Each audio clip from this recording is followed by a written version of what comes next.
All right, sometime probably when you were little, you learned to count, by single numbers, maybe to 10, maybe to a higher number.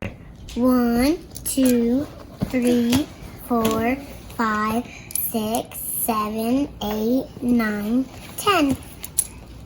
And it was pretty easy. And eventually we decided we need to challenge you a little bit more in math. So we came up with this concept called division. And maybe you were 4.5 by the time you learned division, or more likely 10. Anyway, one day you decided to bake cookies and you realized that there was 10 cookies and you and your friend had to split those cookies and you decided, well, what could be fair here? And you ended up dividing the 10 cookies and you divided them into two groups because there was you and your friend, two people. So what you ended up with was these cookies right here on top went to you and then your friend got the ones on the bottom and everybody was happy because it seemed fair.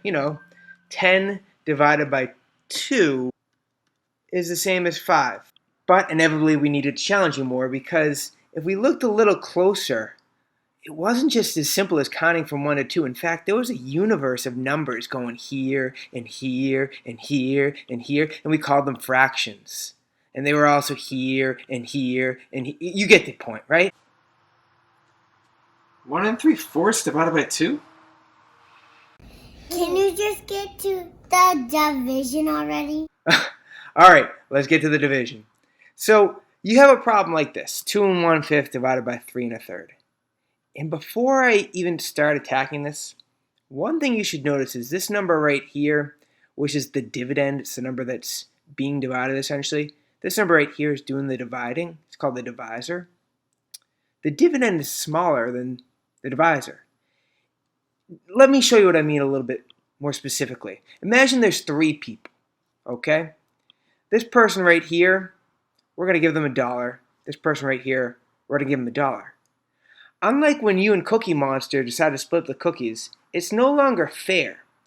See, we're going to get a remainder. We're going to have to split these dollars up among these people, and we're going to get an answer less than 1. So going back to this problem right here, just know we're probably going to get an answer less than 1 because we've got to chop some number 2 and a little extra number with some number 3 and a little extra number. So as we do this out, what I want to point out, hopefully this is something that you remember from prior grades, but if I multiply the whole number 2 by 5, that equals 10, and then if I add the numerator, that equals 1. I just made this mixed number into an improper fraction. So we get 11/5.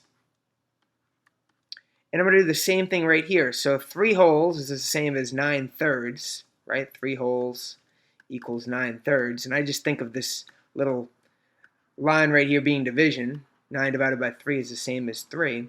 And then if I add one more third, since we have one extra right over here, we get 10/3. So it's now 11/5 divided by 10/3.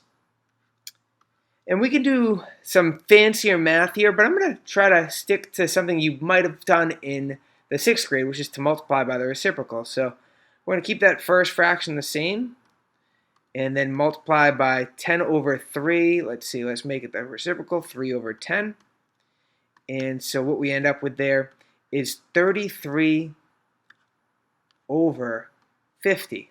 And like I said, this number was supposed to be less than 1. You can see I don't have a mixed number here, and that's because if I did write a number in here, it would be a 0 because this is less than 1, but it's also more than 0. We have some value there. Hopefully this helps you with dividing fractions. If not, reach out to me.